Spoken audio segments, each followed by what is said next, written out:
आता बातमी रत्नागिरीमधून आहे। साखरेचे दर वाढल्यानंतर रत्नागिरीमध्ये आता साखरेचा तुटवडा निर्माण झालाय। रत्नागिरी जिल्ह्यातल्या साखरेचे दर आता 72 रुपयांवर गेलेत। 4 दिवसांपासून खरं तर साखर उपलब्ध होत नसल्याची दुकानदारांची माहिती आहे। सावर्डे, संगमेश्वर, धामणी, आरवली अशा ग्रामीण भागातल्या दुकानांमध्ये फक्त 2 ते 3 दिवस पुरेल एवढीच साखर उपलब्ध आहे। साखरेचे दर वाढलेले आहेत आणि त्याचा फटका कोकणातल्या ग्रामीण भागाला सुद्धा बसताना पाहायला मिळतो आहे। ग्रामीण भागामधल्या दुकानामध्ये या ठिकाणी साखरेचा तुटवडा या ठिकाणी पाहायला मिळतो आहे।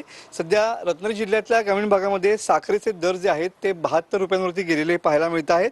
ग्रामीण भागातल्या दुकानदारांकडून सुद्धा साखरेची मागणी करून जवळपास 4 ते 5 दिवस उलटून गेलेले आहेत। मात्र अजूनही साखरेचा साठा या ठिकाणी आलेला नाहीये, कारण का बहुतांश साखर जी आहे कोकणामध्ये येणारी ती पश्चिम महाराष्ट्रातल्या मार्केट यार्डमधून येत असते। खास करून कोल्हापूरच्या मार्केट यार्डमधून ही साखर या ठिकाणी येत असते। मात्र सध्या जो आंबा घाट वाहतुकीसाठी बंद आहे खचल्यामुळे त्याचा परिणाम सुद्धा या साखरेच्या दरावरती झालेला पाहायला मिळतो आहे।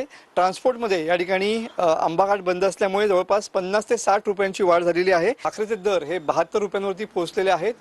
कोकणात येणारी साखर जी आहे ती मोठ्या प्रमाणात पश्चिम महाराष्ट्रामधून येत असते आणि इथून येणारी साखरेचं प्रमाण या ठिकाणी घटलेलं आहे। त्यामुळे अनेक दुकानांमध्ये फक्त 2 ते 3 दिवस पुरेल एवढाच साठा साखरेचा या ठिकाणी पाहायला मिळतोय। कॅमेरामन समित गजनेसह मनोज डेले, TV9 मराठी, सावर्डे, रत्नागिरी।